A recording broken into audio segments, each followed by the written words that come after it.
여러분, 휴대폰 하나 바꿀 때도 한 달 요금제 비교하고 카드 할인 따지고 지원금 얼마 받는지 계산기까지 두드리시죠? 그런데 정작 20년, 30년 동안 빠져나갈 보험료 수천만 원은 아는 분이니까 잘해주셨겠지 하고 제대로 분석해보신 적 있으신가요? 보험은 감정으로 가입하면 확률상 손해볼 가능성이 굉장히 높습니다. 의학 통계와 실제 보험금 지급 데이터를 보면 받을 확률이 극히 낮거나 보험료 대비 효율이 떨어지는 특약들이 분명히 존재합니다. 그래서 오늘 보험특별시에서 양심 걸고 말씀드립니다. 장기적으로 유지할 가치가 낮은 비추천 특약 9가지 명확하게 정리해드리겠습니다. 자, 오늘 영상 10분이면 앞으로 새어나갈 돈을 확실히 막을 수 있습니다. 그리고 영상 마지막에는 무려 12조 원이 잠들어 있다는 숨은 보험금 1분 조회 방법도 알려드릴 텐데요. 끝까지 보셔야 합니다.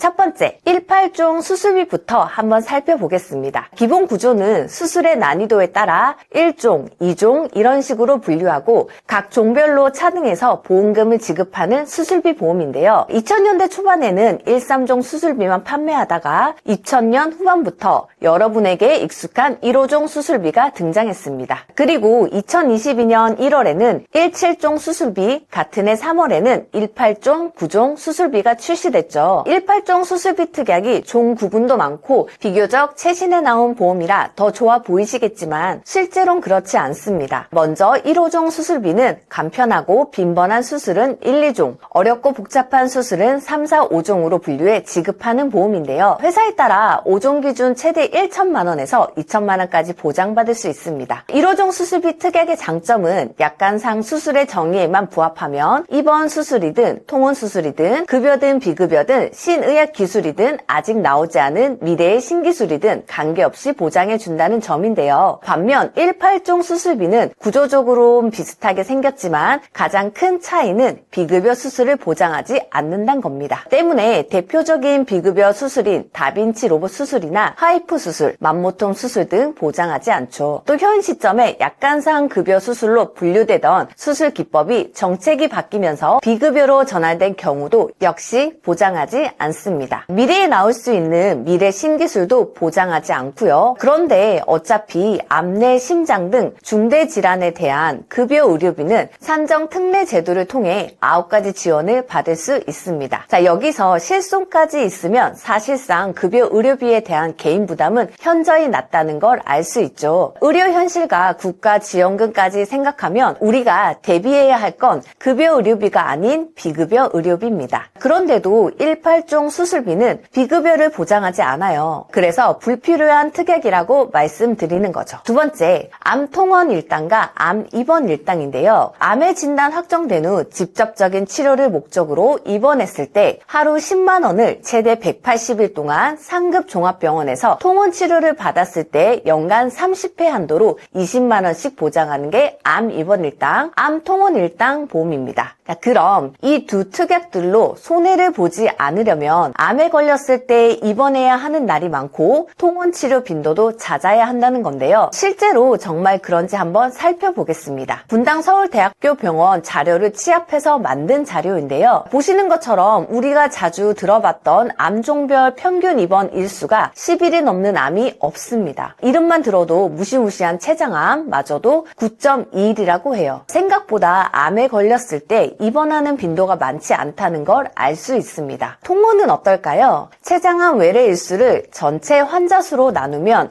평균 통원 일수가 약 11.6일 정도가 나옵니다. 그럼 240만 원 정도 받는다는 건데요. 총 납입 보험료는 약 220만 원 정도 됩니다. 220만 원의 보험료를 내고 240만 원 정도를 받는다고 단편적으로 정리해 볼 수 있는데요. 문제는 췌장암이라는 겁니다. 췌장암은 다른 암에 비해 입원 일수가 많은 편에 속했던 암종이었죠. 암에 걸렸는데 무조건 췌장암일 거라는 보장은 당연히 없죠. 훨씬 입통원 일수가 적은 암에 진단될 수도 있어요. 정말 대안이 없다면 어쩔 수 없이라도 가입해야겠지만 우리에겐 암 진단비가 있습니다. 암 진단비는 암의 진단만 되면 이후에 입원을 했든 통원을 했든 급여 치료를 받았든 비급여 치료를 받았든 관계없이 1천만 원을 지급하는데요. 그냥 암이기만 하면 보장되는 보험입니다. 그런데 보시는 것처럼 같은 조건인데 보험료 큰 차이가 없어요. 저라면 차라리 보장 조건이 까다로운 암 입원 일당, 통원 일당보다는 보장 청구가 비교적 쉬운 암 진단비를 1천만 원 더 가입할 것 같습니다. 세 번째는 산정 특례 진단비인데요. 현재의 심혈관 진단비나 뇌혈관 진단비보다 보장 범위가 넓다는 이유로 한때 화제의 중심에 있었던 보험입니다. 보장 범위만 놓고 보면 산정 특례 진단비에 혹할 수도 있다고 보는데 실제로는 그렇지 않아요. 보시면 뇌혈관 질환으로 산정 특례 대상이 된 환자 수가 7만 364명, 심장 질환으로 산정 특례 대상이 된 분들이 10만 9,832명입니다. 그런데 전체 뇌혈관 질환 환자 수는 117만 1,534명이었고 전체 심장질환 환자 수는 183만 3,320명이었어요. 실제 환자 수 대비 산정 특례 대상이 되는 분들이 많지 않습니다. 뇌혈관 질환은 약 6%, 심장 질환은 약 5.9% 정도였어요. 뇌혈관 질환이든 심장 질환이든 걸린다고 무조건 산정 특례 대상이 되는 것도 아닌데 비싼 보험료 내면서 가입할 이유는 없어 보입니다. 자, 심지어 산정 특례 제도 대상이 됐다고 보장하는 것도 아닌데요. 뇌질환 같은 경우는 진단받고 수술까지 해야 산정 특례 진단비가 지급되고 심장 질환은 진단받고 수술이나 정해진 특정 몇 가지 약제를 처방받아야 보장합니다. 그리고 어차피 산정 특례 진단비를 받기 위해선 산정 특례 대상이 되는 게 전제 조건인데요. 말씀드렸듯 해당 제도를 통해 의료비 95%를 지원받을 수 있습니다. 큰 부담이 안 된다는 얘기예요. 이럴 바엔 뇌혈관 질환 진단비, 허혈 심장 질환 진단비를 준비하시는 게 낫지 않나 생각합니다. 네 번째, 고해감 진단비인데요. 본 광고는 심의 기준을 준수하였으며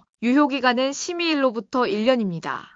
고해감에는 식도암, 췌장암, 뼈암, 뇌암, 백혈병 등 특정한 몇 가지 암에 진단되었을 때 가입 금액을 지급하는 보험입니다. 고해감 범주에 포함되지 않는 암들은 보장하지 않아요. 그런데 일반암 진단비 하나면 고해감은 물론 소해감까지 유사암을 제외한 다른 암까지 모두 보장하고 있습니다. 굳이 중복해서 가입할 필요가 없다는 거죠. 고해감이 필요한 사람들은 대부분 어린아이 정도입니다. 0세부터 14세 까지 발병률이 높은 암은 순서대로 백혈병, 뇌 및 충추 신경계암, 비호지킨 림프종인데요. 이런 암종들은 고해감 진단비로 중복해서 보장받으면 도움이 되시겠지만 15세부터 65세까지 보이시나요? 성인분들의 상위 3위까지의 암종은 고해감에 포함되지 않습니다. 이런 암들은 일반암 진단비 하나면 충분한 거죠. 다섯 번째, 재진단암 진단비인데요. 암에 걸리고 2년이 지난 날로부터 다음날 몸에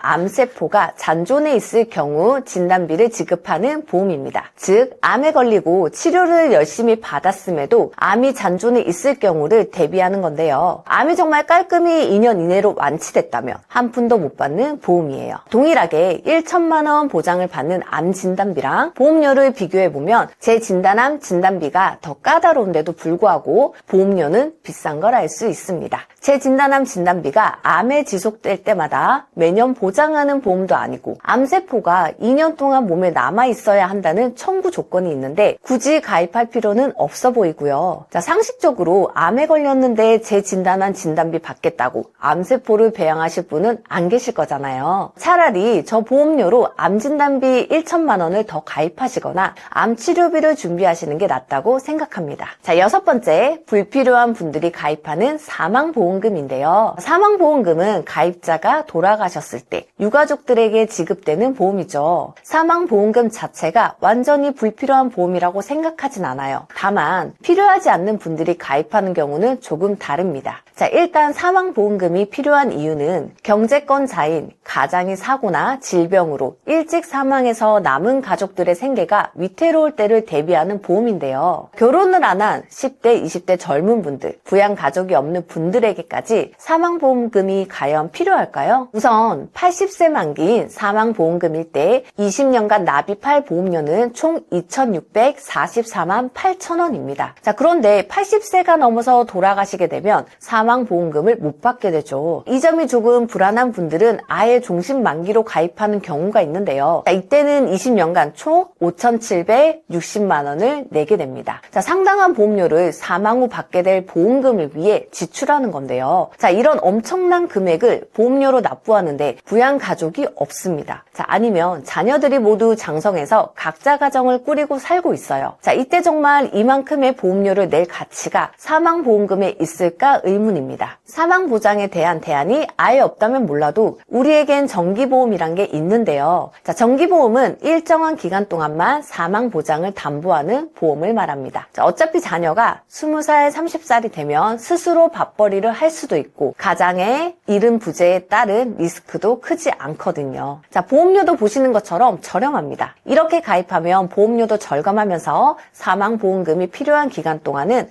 사망보장 역할을 함께 받을 수 있는 거죠. 자, 사망보험금의 필요성은 공감하지만 사망보험금이 왜 필요한지까지 생각하시면 정기보험이 나쁜 선택지가 아니란 걸 이해할 수 있으실 거란 생각합니다. 자, 7번째, 대상포진 진단비인데요. 대상포진에 진단되면 300만 원이 지급되는 보험입니다. 대상포진은 소화기에 수두를 일으킨 뒤 남아있던 바이러스가 면역력이 떨어졌을 때 나타나 피부에 발진을 일으키며 심한 통증을 유발하는 질환인데요. 다른 내부 장기로 바이러스가 퍼지는 합병증이 간혹 나타날 수는 있지만 일반적인 경우엔 생명에 지장이 갈 만큼 위험한 질병은 아닙니다. 자, 쉽게 말해 리스크가 적다는 거죠. 또 살면서 대상포진에 아예 안 걸릴 수도 있습니다. 주변에 아예 알아본 적 없는 분 찾아보는 거 쉬울 거예요. 리스크도 적고 진단 확률도 크지 않아서 굳이 가입할 필요 없는 특약이라고 생각합니다. 자, 8번째, 깁스 치료비인데요. 말 그대로 다쳐서 깁스 치료를 받으면 100만 원을 지급합니다. 단 반깁스 말고 통깁스에 한해서만 말이죠. 반깁스까지 보장했다면 불필요한 특약이라 보기 어려웠을 겁니다. 간단한 염자나 뼈에 실금 간 거, 간단한 골절 등의 반깁스를 하는 경우도 있으니까요. 자, 그런데 이 깁스 치료비는 오직 통깁스일 때만 보장합니다. 통깁스까지 받는 건 심각한 골절이란 소린데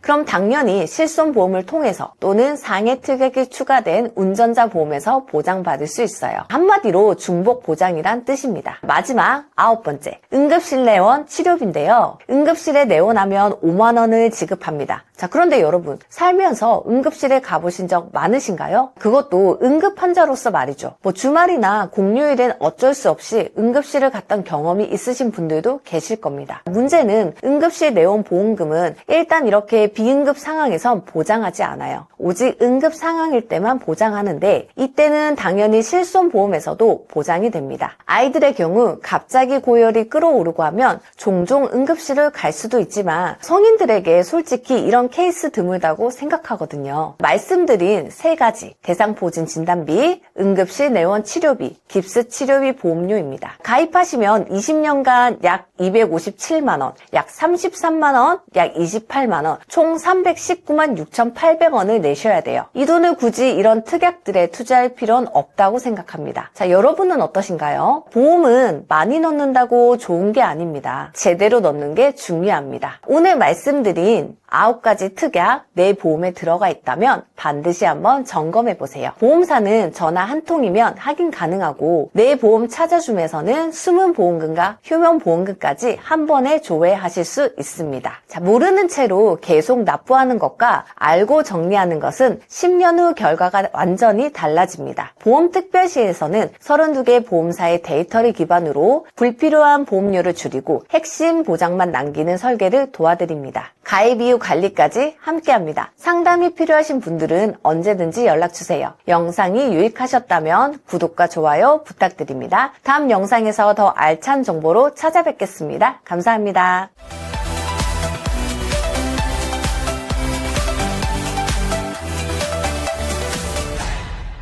본 광고는 심의 기준을 준수하였으며 유효기간은 심의일로부터 1년입니다.